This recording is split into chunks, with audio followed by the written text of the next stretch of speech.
How it first started was I broke my arm by taking off my backpack one day on the bus. I was sick for about 2-ish years before that. I had really bad joint pain in my knees and my hips.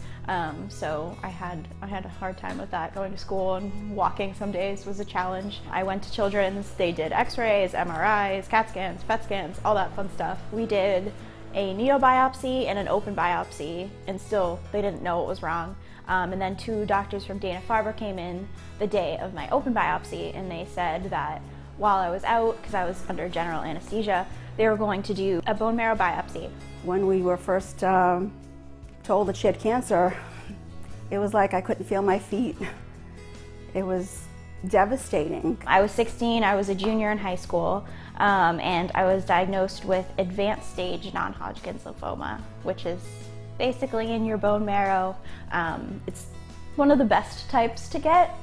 I kind of lucked out with that. It's mostly in kids, so they were able to really put together a good treatment plan for me and kind of get me started right away. Jimmy Fund is my home away from home. I love it. Every time I go into the clinic, you know everybody and they know you. You're there so much that they get to be part of your extended family, whether it's the receptionists at the desks or Lisa Sherber, who is my pal. I love Lisa. Or the nurses. Everyone is just so nice. They all have such a positive outlook, no matter what the prognosis is. Everyone is just so positive and so happy and so warm and welcoming. So, I mean, just going and being in that environment is it's a beautiful thing. I always looked forward to going, even when I didn't want to go back in for another round of treatment. I always couldn't wait to get to the Jimmy Fund clinic. I pretty much went every time to the clinic with her. I looked forward to it as much as she did, because you see these people that were so intent on curing your kid as much as a parent would be.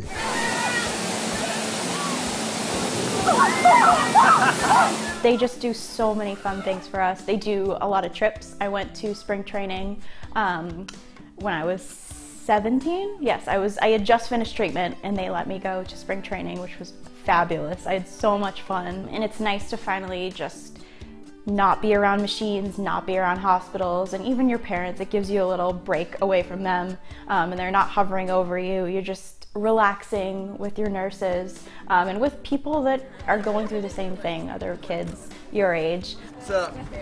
How we doing? Just chilling. What the Red Sox does for us, they're such a great partner with the Jimmy Fund, and everyone at the Jimmy Fund clinic grows to love the Red Sox and be a Red Sox fan, even if they're not in the beginning. I'm a diehard Red Sox fan now.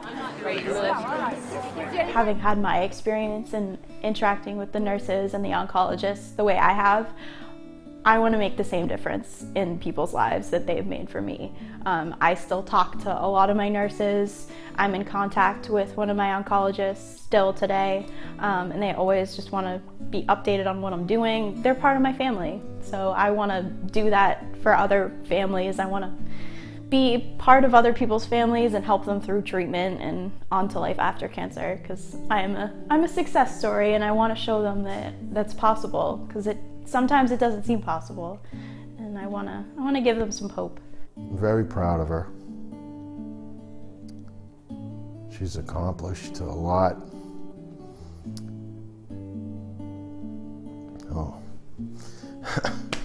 And the field that she wants to go into I couldn't be more proud of her for her choice.